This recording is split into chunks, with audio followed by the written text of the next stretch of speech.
Tonight, after nearly 100 years of talk and frustration, after decades of trying and a year of sustained effort and debate, the United States Congress finally declared that America's workers and America's families and America's small businesses deserve the security of knowing that here in this country, neither illness nor accident should endanger the dreams they've worked a lifetime to achieve.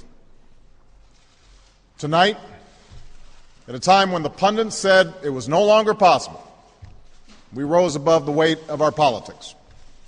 We pushed back on the undue influence of special interests. We didn't give in to mistrust or to cynicism or to fear.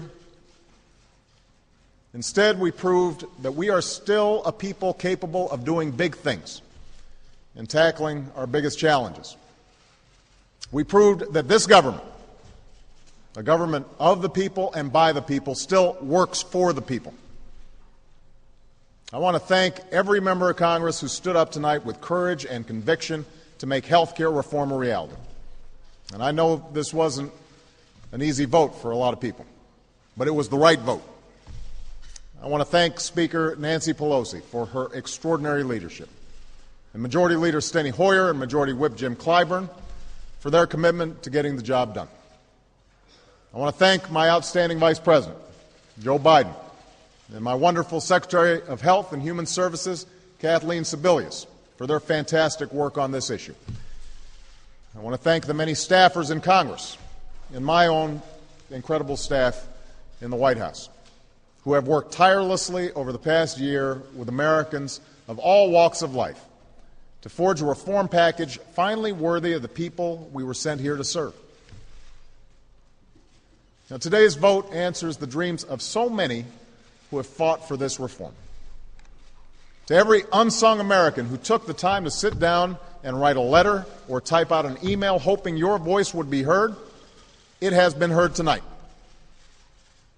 To the untold numbers who knocked on doors and made phone calls, who organized and mobilized out of a firm conviction that change in this country comes not from the top down, but from the bottom up, let me reaffirm that conviction. This moment is possible because of you. Most importantly, today's vote answers the prayers of every American who has hoped deeply for something to be done about a health care system that works for insurance companies but not for ordinary people. For most Americans, this debate has never been about abstractions, the fight between right and left, Republican and Democrat. It's always been about something far more personal. It's about every American who knows the shock of opening an envelope to see that their premiums just shot up again when times are already tough enough. It's about every parent who knows the desperation of trying to cover a child with a chronic illness, only to be told no again and again and again.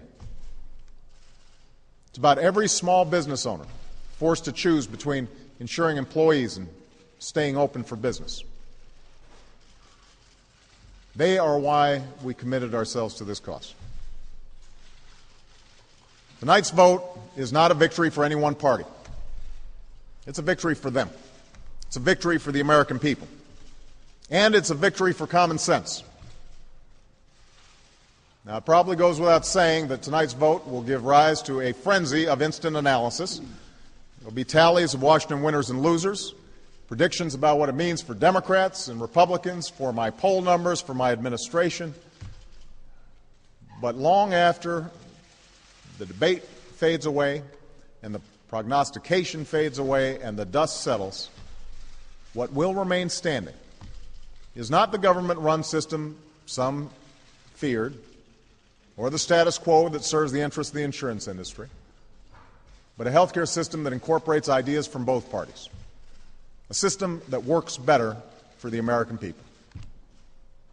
If you have health insurance, this reform just gave you more control by reining in the worst excesses and abuses of the insurance industry with some of the toughest consumer protections this country has ever known, so that you are actually getting what you pay for.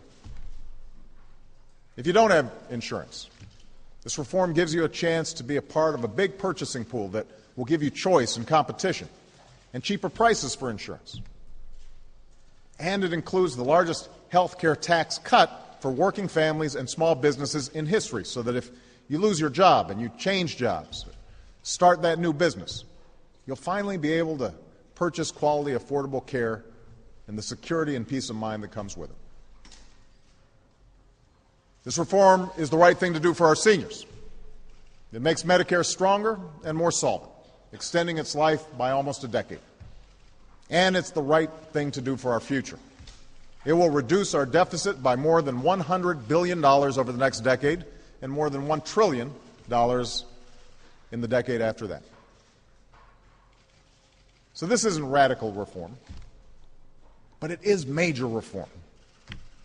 This legislation will not fix everything that ails our health care system, but it moves us decisively in the right direction.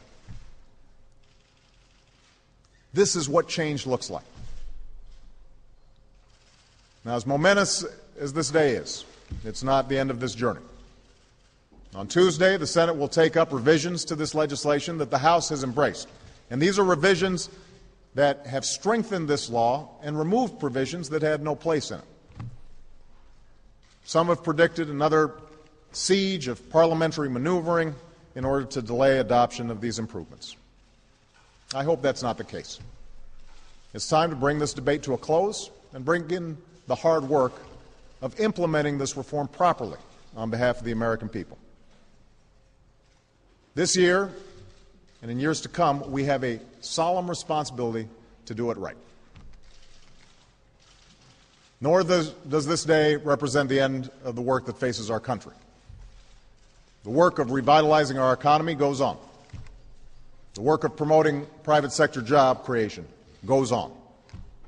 The work of putting American families' dreams back within reach goes on.